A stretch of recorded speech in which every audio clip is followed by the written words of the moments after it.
Di sebuah malam gelap dan kota yang sunyi, berkumpullah 4 sahabat sejati yang sedang berbincang sambil menikmati kopi hangat.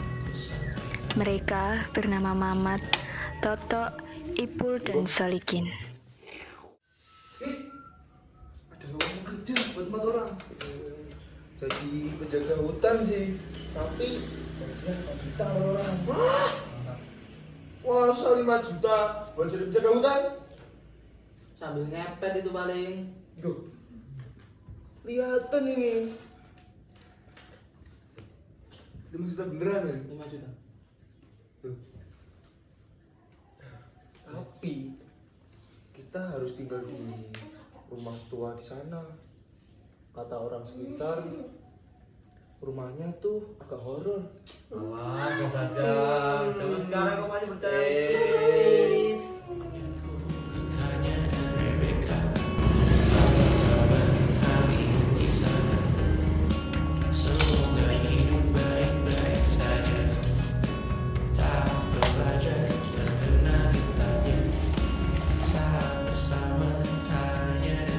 Sesampainya di desa, mereka menemui pihak yang bersangkutan dengan lowongan kerja tersebut. Misi ibu yang memiliki lowongan kerjaan ini. Oh iya mas, apakah mas-masnya di sini mempunyai minat Iya. untuk pekerjaan ini? Oh iya, jika begitu pekerjaannya di sini adalah menebang pohon di hutan tersebut. Jika mas-masnya sudah mau, besok sudah bisa mulai kerja. Siap. Lalu untuk kebutuhan sehari-hari seperti tempat tinggal bagaimana, Bu? Oh iya, untuk itu mas-masnya tenang aja. Semua kebutuhan sudah kami siapkan, untuk tempat tinggal sudah kami sediakan. Kalian tinggal menempatinya saja. Nah, siap.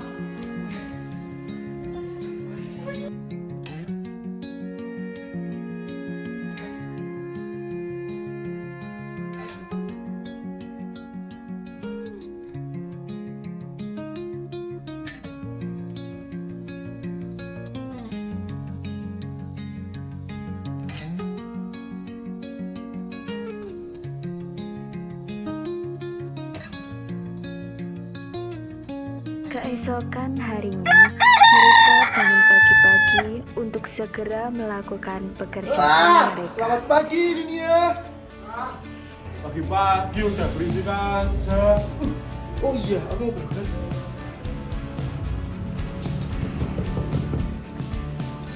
Ayo cepet. Ya udah, kamu duluan aja. Aku tak berangkat sama Ibu sama Solikin.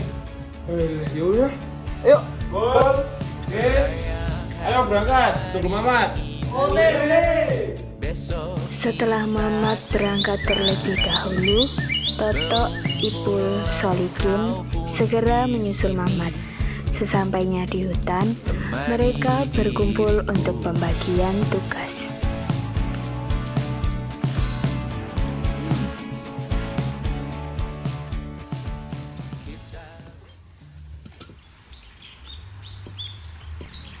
Aku ngerjain sana ya. Ya wes, aku sing sebelah kono. Ya udah, aku sama Toto wilayah sana aja. Yo. Oke.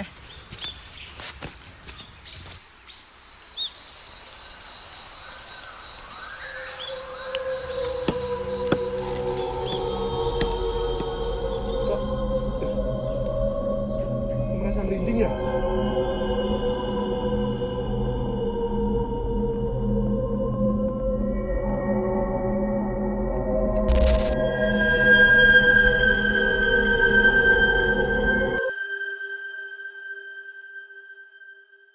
Pada malam harinya, Toto merasa tidak enak badan.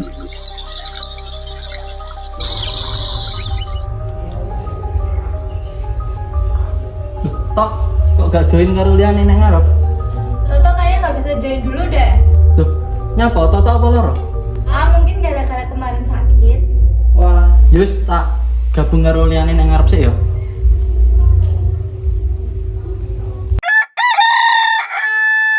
Keesokan harinya, Toto tidak pergi bekerja bersama teman-temannya karena ia merasa tidak enak badan.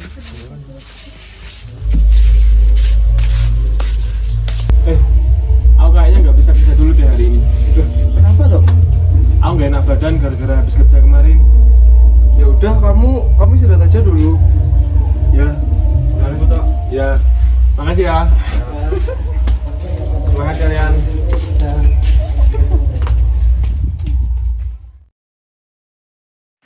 Kejadian tak terduga datang ketika mereka pulang bekerja.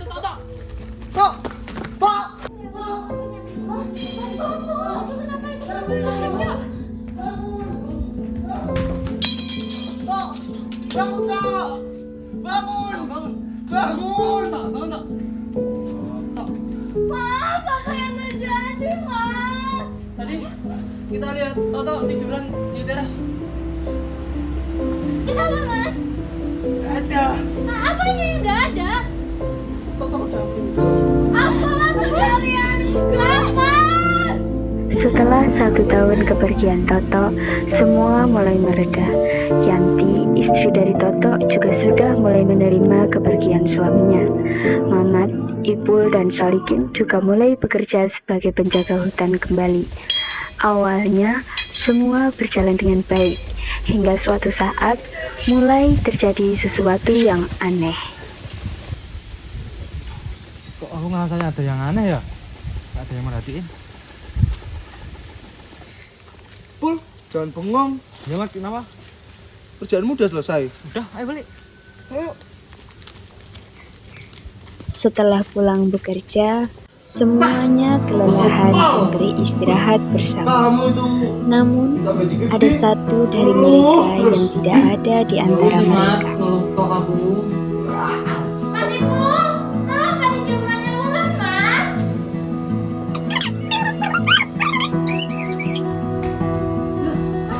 Mas Ipul kemana? Aku nggak bareng kalian. Yang tukang sayur itu. Kalau benar Mas Ipul muda tukang sayur, kan semua yang aku hajar. BTW si Ibu kemana ya? Wah, aku agak takut deh sama istrinya. Hehe, sebentar ya, habis ini ku cariin nih, Pul. Lah, aku ikut, Mas.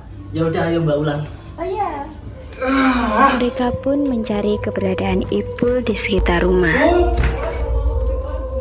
Pul. Pul, Pul.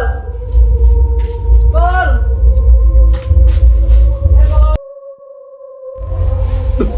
Itu masih Pul. Dan mereka Bauan. pun sampai di belakang rumah dan menemukan Ipul melamun sambil menatap sumur. Mas, kok di sini? Aduh, udah nyariin loh dari tadi. Tadi udah masakin makanan kesukaan Mas. Mas kemarin kepengen ikan bakar kan? Sekarang ayo bantu adek angkat jemuran. Loh, Pul. Kok menengah itu? Apa jualanmu kecemplung sumur tak? Pul, kamu takut sama istrimu, Bob? Jangan-jangan Ipul ketempelan. Heh, jangan gitu dong. Itu suamiku loh. Lah Mas, kenapa Mas Ipul bawa pisau?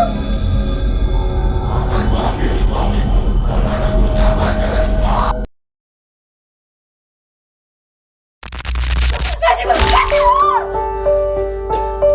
Setelah kematian Ipul, Mamat, Solikin, dan yang lainnya tetap melanjutkan hidup seperti biasanya.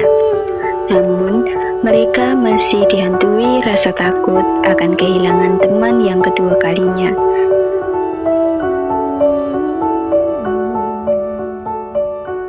Lalu, di suatu hari, Solikin tak sadar melakukan sebuah kesalahan.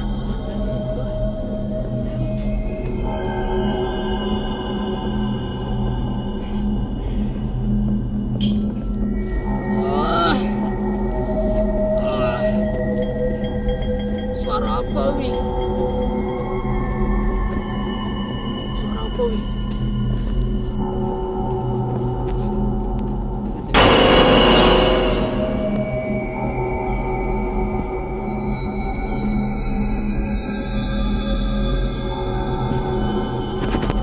Namun, pada suatu hari,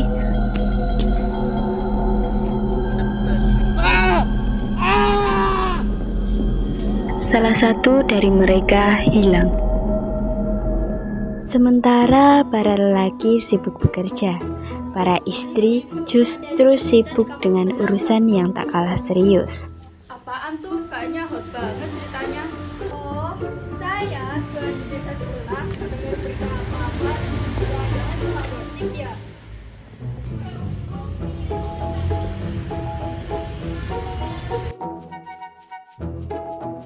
Selamat pagi ibu-ibu. Di sini saya akan membawakan berita super duper hot. Aduh Tuti, jangan nyebar hoax lagi dan gak baik loh. Tenang aja ibu-ibu, berita kali ini sudah sangat-sangat valid. Berita apa sih Bu Tuti? Jangan-jangan kamu ketahuan suamimu lagi dekat sama laki lain ya? Ih Mbak Yang, ini beda loh ceritanya. Di desa Sukamandi ada 4 laki-laki penjaga hutan meninggal mendadak.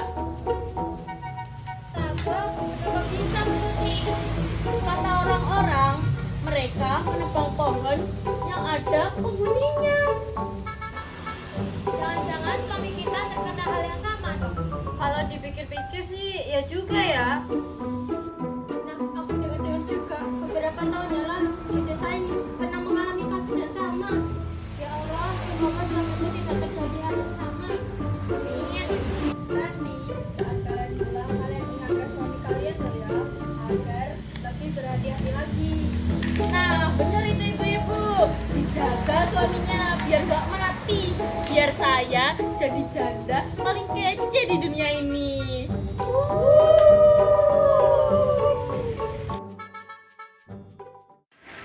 Hari telah menjelang sore. Mamat sadar jika Solikin tak kunjung pulang. Dia pun memilih untuk mencari sahabatnya.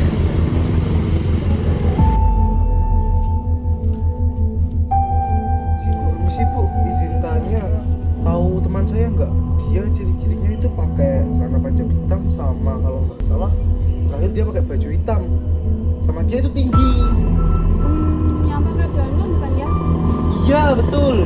Dia mana? Kata warga sekitar, dia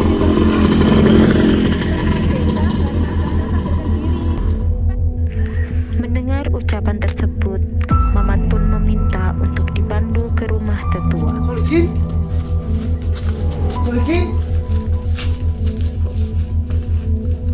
Solikin? Bangun Kin!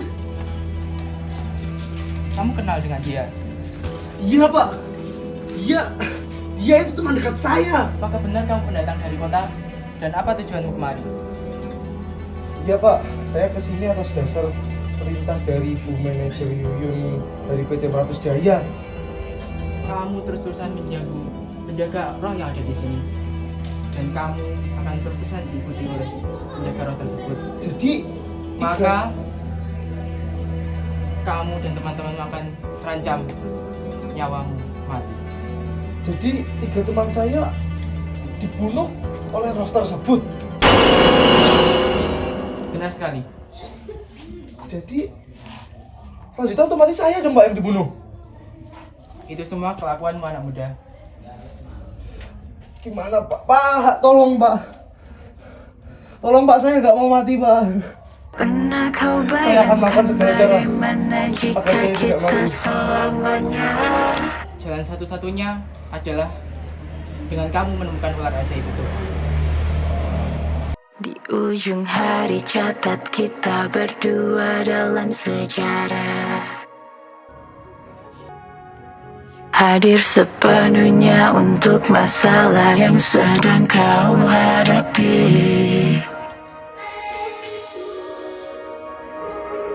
Pernah kau bayangkan bagaimana jika kita Apa sih mas? selamanya Kok bisa gitu? Jadi ujung hari begini. catat kita berdua dalam sejarah. Sama kalau nggak salah. Bangun Kin. Bayangkan jika kita tidak menyerah Tolong Pak. dan Tolong, Pak. semua hanya selalu kita lamunkan bagaimanapun. Hah? Sebentar. Maksudnya kamu bakal ninggalin aku gitu? Tenang. Ini bisa diatasi kok dengan cara aku mencari ular di hutan Meratus itu, ular ajaib, lalu itu direbus, lalu aku akan meminumnya beserta darah-darahnya. Terus kalau kamu nggak nemu ular itu gimana? mungkin aku jadi korban selanjutnya. Terus sekarang kamu mau cari ular ajaib di hutan? Ya iya dong. Aku ikut. Mereka berdua pun berjalan bersama menyusuri luasnya hutan hanya untuk mencari ular ajaib. Kini sudah 5 jam berlalu, tetapi mereka tetap saja tidak menemukan ular ajaib tersebut. Tetapi tak disangka, ular tersebut jatuh di atas punggung kaki Mamat. Ini kan ular yang kita cari. Ular ajaib. Ayo kita bawa ke rumah tetua. Ayo. Kini prosesi dilakukan dengan cara merebus ular ajaib hidup-hidup.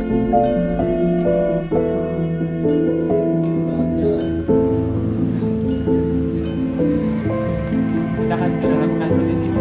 Harusnya tidak cepat dibawa ke rumah tersebut.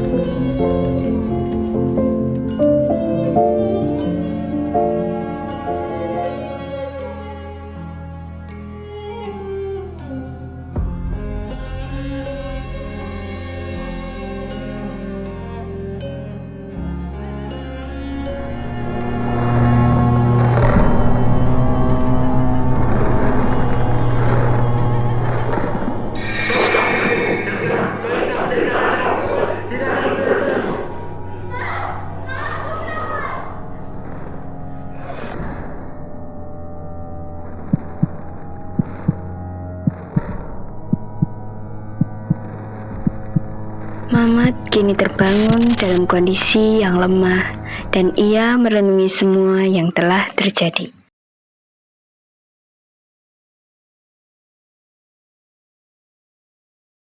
Dari kisah pilu yang menimpa Mamat dan sahabat-sahabatnya, kita dapat memetik pesan yang sangat berharga.